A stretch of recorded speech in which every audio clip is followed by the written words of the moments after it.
रात के 12 बजे थे। सड़क सुनसान थी। हवा में अजीब सी ठंडक थी। रवि अपने ऑफिस से लौट रहा था, लेकिन आज उसे आखिरी बस ही पकड़नी थी। वो बस 12 नंबर की थी, जो अक्सर रात में चलती थी, पर लोग कहते थे कि यह बस भूतिया है। रवि ने हंसते हुए सोचा, भूत प्रेत कुछ नहीं होते। वो बस में चढ़ गया। बस में सिर्फ कुछ ही लोग बैठे थे। सबके चेहरे नीचे झुके हुए, बिना कुछ बोले। जैसे ही बस आगे बढ़ी, रवि ने देखा कि सड़क पर कोई आदमी खड़ा है। ड्राइवर ने बिना रुके बस निकाल ली। रवि ने कहा, भाई रुको। वो आदमी था। ड्राइवर ने धीमे से कहा, वो हर रात वहीं खड़ा रहता है, क्योंकि वो यहीं मरा था। रवि सन्न रह गया। उसने खिड़की से बाहर देखा और उस आदमी को अब बस के पीछे भागते हुए देखा। उसके चेहरे पर मरे हुए जैसा नीला रंग था। रवि घबरा गया और लोगों की ओर देखा, पर अब बस में कोई नहीं था। सारे यात्री गायब हो चुके थे। बस अब खुद ब खुद चल रही थी और ड्राइवर पीछे मुड़कर बोला, अब तुम हमारे साथ हमेशा रहोगे। रवि की आंख खुली तो उसने खुद को उसी बस में पाया। चारों ओर अंधेरा और कोहरा था। बाहर सिर्फ सूखे पेड़ और अजीब आवाजें गूंज रही थीं। वो चिल्लाया, कोई है? तभी ड्राइवर की सीट पर वही बूढ़ा आदमी बैठा मुस्कुरा रहा था। उसकी आंखें लाल चमक रही थीं। वो बोला, अब तुम यहीं रहोगे। हर रात ये बस चलती है और एक नया मुसाफिर ले जाती है। रवि डरकर पीछे हटा। तभी बाकी यात्री उठ खड़े हुए, सड़े हुए चेहरे, काली आंखें और फटे कपड़े। रवि दरवाजे की तरफ भागा, मगर दरवाजा बंद था। अचानक ड्राइवर की आवाज गूंजी, अब अगला स्टॉप मौत का मोड़। सुबह बस गायब थी। बस की टूटी नंबर प्लेट 12 नंबर वहीं पड़ी थी। कहते हैं आज भी वो बस आधी रात को दिखती है, जिसमें रवि अब हमेशा के लिए कैद है। 3 महीने बाद उसी सुनसान रास्ते पर एक लड़का विक्रम अपनी बाइक से गुजर रहा था। रात के ठीक 12 बजे उसकी बाइक अचानक बंद हो गई। उसने पीछे मुड़कर देखा, धुंध में एक पुरानी बस खड़ी थी, वही 12 नंबर। बस की खिड़कियों पर धूल जमी थी, मगर अंदर कोई परछाई हिलती दिखी। विक्रम ने डरते हुए बस का दरवाजा खोला। कर्कश आवाज के साथ वो खुला। अंदर कोई नहीं था। बस की सीटों पर सड़ा हुआ फूल और पुराने टिकट पड़े थे।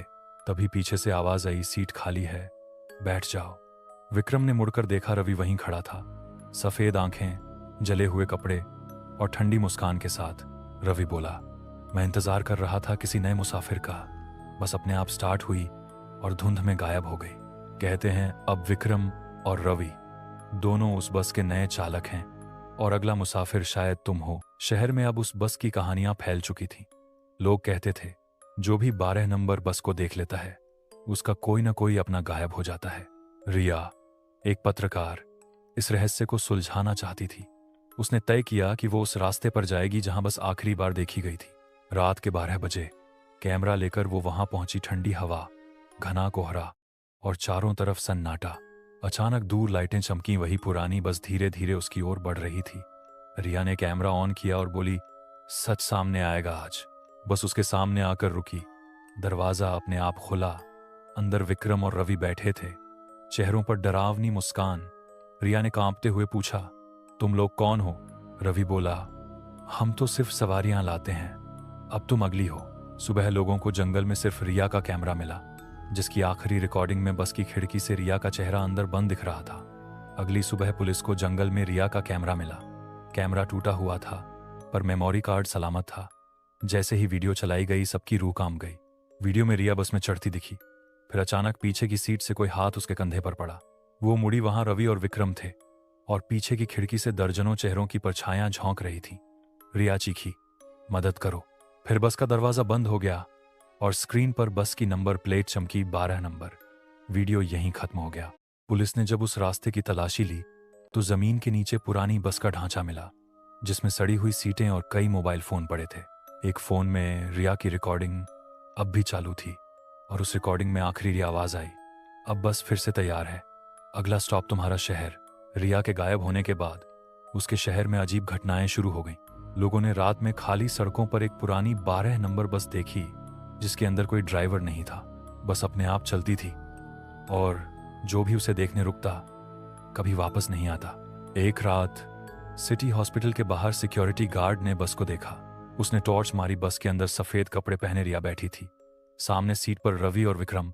रिया ने धीरे से मुस्कुराकर कहा, मैं लौट आई हूं। गार्ड डरकर पीछे हटा, पर बस के दरवाजे खुल गए और अंदर से दर्जनों हाथ निकले, उसे खींच लिया।